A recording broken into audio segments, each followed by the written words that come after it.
2016. It's called Just Fact, which stands for a Just Food and Climate Transition. And it's an umbrella term for a network of about 20 local food co-ops, youth campaigns and community centres. All working to reclaim and create a socially just food system. Just to say, everything I'm about to say is explained in much more detail in our publication, which can be found for free online, called Recipes for a Revolution. But if you want a physical copy, just come and see me at the end. Yeah, amazing. So yeah, food is really our most intimate connector to the earth. It's what communities gather over. It's the way you can tell your neighbour that you're there for them.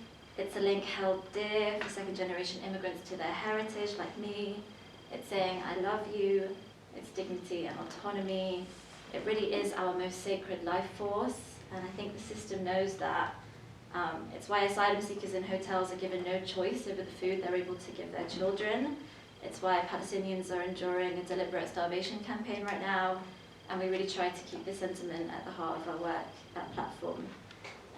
Essentially what we have in our food system today, which has been brilliantly explained already, is private wealth owners who own the means of production, workers who do not own the fruits of their labour, and a largely disconnected and ill-informed population. But for us, I think, to think about sustainability, we have to think about how things got to be so unsustainable.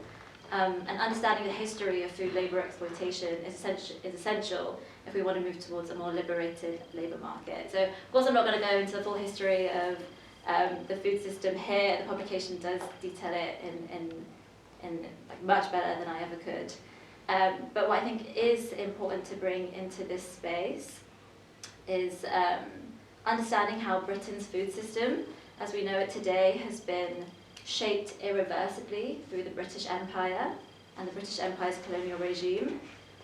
This was built on extracting resources from the colonies, now the global south, often using the labour of enslaved Africans or forced indentured labourers to meet the demands for food within mainland Britain.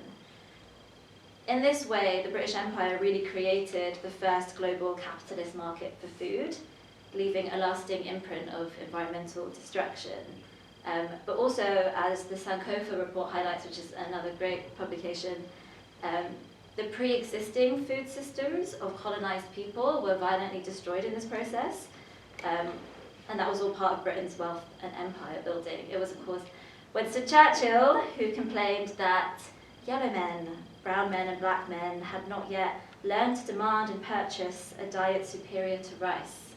And this was, of course, the same disdain that formed the British government's approach to the Bengal famine and the Irish famines of the previous century. So this legacy of racialized capitalism still exists today. We really believe that the system has always benefited white British elites. In 2021, 8.8% of the UK were food insecure, which rose to 16% in the first 3 months of the pandemic. And it is, of course, the most marginalised among us who are most impacted by food injustice. It's the working class, it's the disabled, it's the black and brown communities in inner city boroughs such as Tower Hamlets. In 2020, Tower Hamlets was estimated to be #1 in the top 20 local authorities with the highest level of child poverty across the UK, some figures reaching 56%. This is all whilst food prices soar.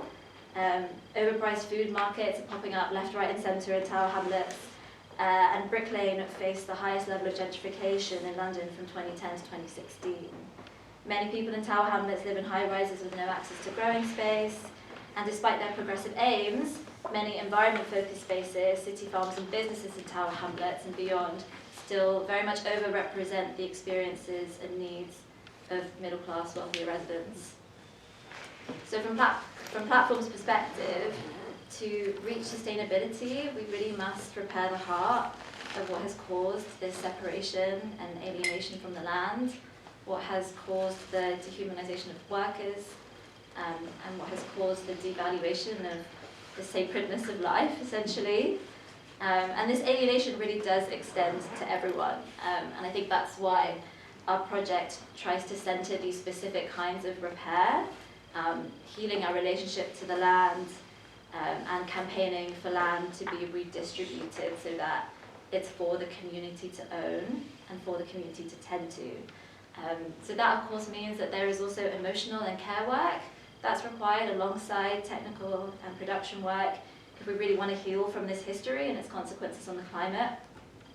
We also work a lot with arts and culture, which is where I come in. I'm a community arts practitioner, mainly as an access point for the local community to harness their already existing wisdom and become food activists in their own right, because what I say is someone will talk your ear off about how they're not an artist, but the moment you ask them what their favourite meal was that their mum cooked them when they were little, suddenly they're just spouting poetry. So yeah, we're actually excitingly currently in the process of launching our first public arts installation, which will be mobile in the form of a food truck, and sort of, yeah, collectively made by the community, built by the community. We'll have a soundscape in there with you can hear people's food stories in Tower Hamlets, and we're hoping that it will tour schools, estates, markets, heritage buildings and community centres in Tower Hamlets. And I think finally, yeah, something that we're also thinking about internally in Platform is the idea of green jobs. So there are lots of green jobs that are created through programmes like Just Fact.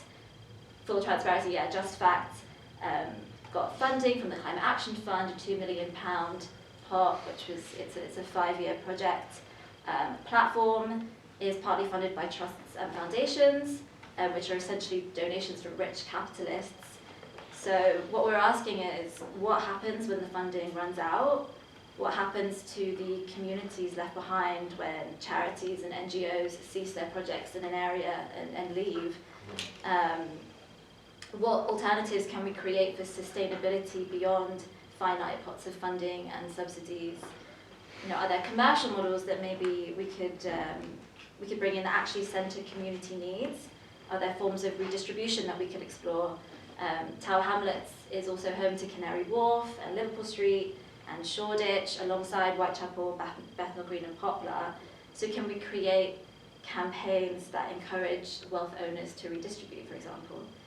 So yeah, the publication has tangible examples of best practice projects from a lot of really, really great grassroots projects in Tower Hamlets, as well as a lot of policy recommendations. I won't go into that now. But essentially what is at the heart of our work is the possibility of reimagining a food system that's not rooted in extractivism and competition, but is instead based on cooperation, redistribution and care. And it's also knowing that we really need to redistribute the means of production into communities who really have always known best. Yeah. Thank you.